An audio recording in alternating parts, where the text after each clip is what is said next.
Up to the sound of hearing Sunday's car getting repoed out my window. Remember chasing that man down, trying to throw something in his pocket just to stop him from taking the car. That's crazy shit. I wanna see a whole shoe like that.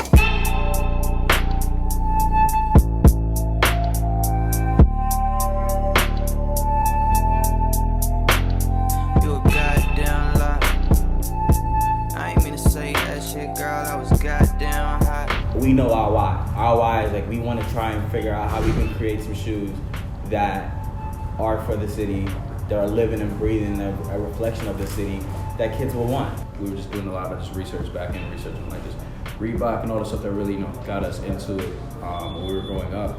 And one of the most prominent figures for I guess a lot of people was Allen Iverson. Apart from having all the sleeves, tattoos, and everything, he had the headband.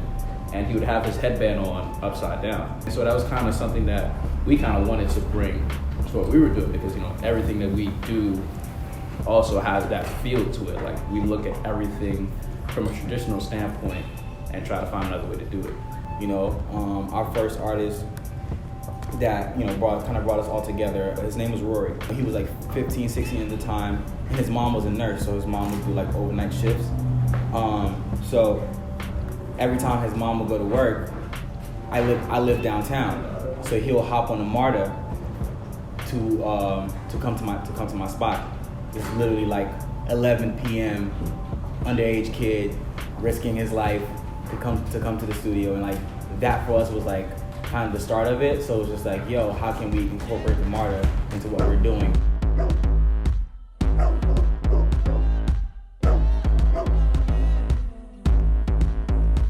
Being from here, you kind of get used to, not in a complacent way, but you get used to how things are, and you kind of look at it, you kind of romanticize it a little bit. Just how you live.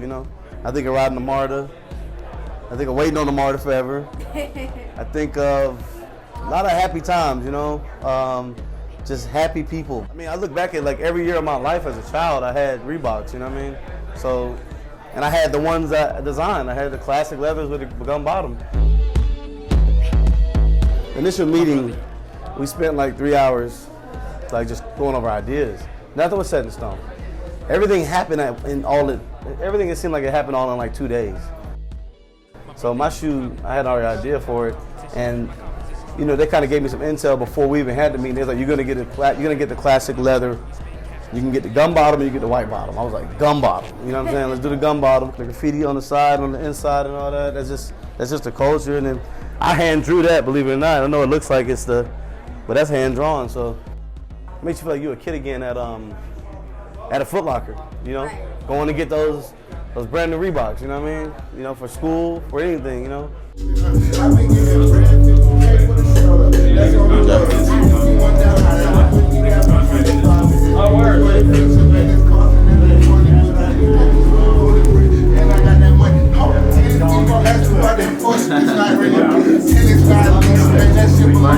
The green.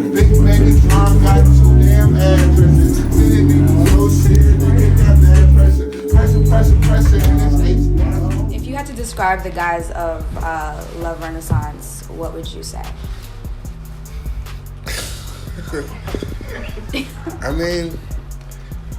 They're definitely a collective. You feel me? Like a real like when you hear about a board of people, or you know what I'm saying? Like they're definitely really a organized collection of people. Like right. they have a collective vibration or whatever. Everybody's their own individual, but it's like they all run on the same tangent and this energy, and it's so fucking strong because they all stick to it like a real team. What have you learned from them? If you stick to something and you believe it and you go out with that energy, it can happen. Legitly, yo, this is a management firm, record label. You know what I'm saying? Like that started like very grassroots, and now we're all here about a fucking collaboration with a sneaker company. Like, what do you mean? Like, I want this big star ring, and I want this chain.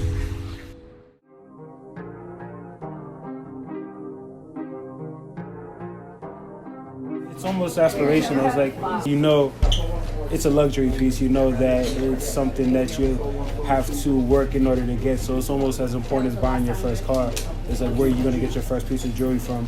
And you hear all like these horror stories about like, you know, this person uses fake this or fake that, but like they have their entire operation is in house. So you can like literally come and see piece by piece.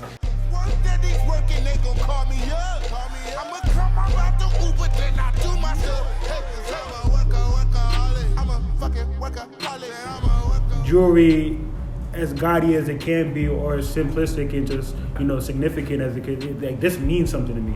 It doesn't need to be bigger for it to mean more to me. You know what I'm saying? So I think in a world where everybody has their way of kind of proving the level that they got to, or even just proving that they're brothers. You know what I'm saying? Like the shit that we have and all of that we give to our artists is simply so everybody knows that we're together.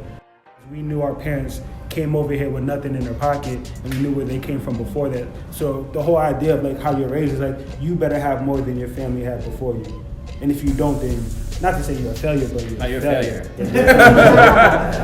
My parents were somewhat supportive, not all of it, because like, I dropped out of school and everything, but they was like, look, we don't support this, but if you're gonna do this, work your ass off. Like don't come back to us with failure. I'm first generation from Ghana. And so it's like, it's a continuous process of like educating, like what you do for a living. But you know, things like this that's why things like this are cool. Like all of our parents are gonna be here tonight, and it's something that you can like point to that's like, you know, physical. My mom has her friends from work coming because she can't explain to her friends from work what I do. Like I'm saying, I literally have to give my mom plaques to show her because I don't have a degree. So it's like, well, what does your son do? Well, here's a plaque. He must do something good.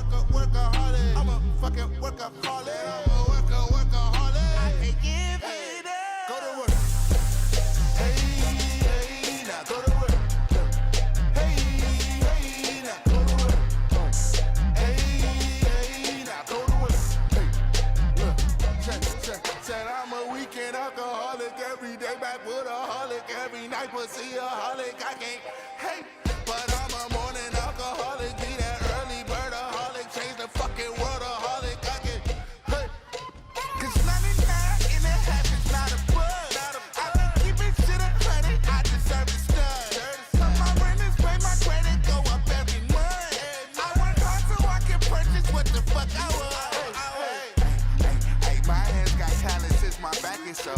Hey, this shit legit, there are no touches though.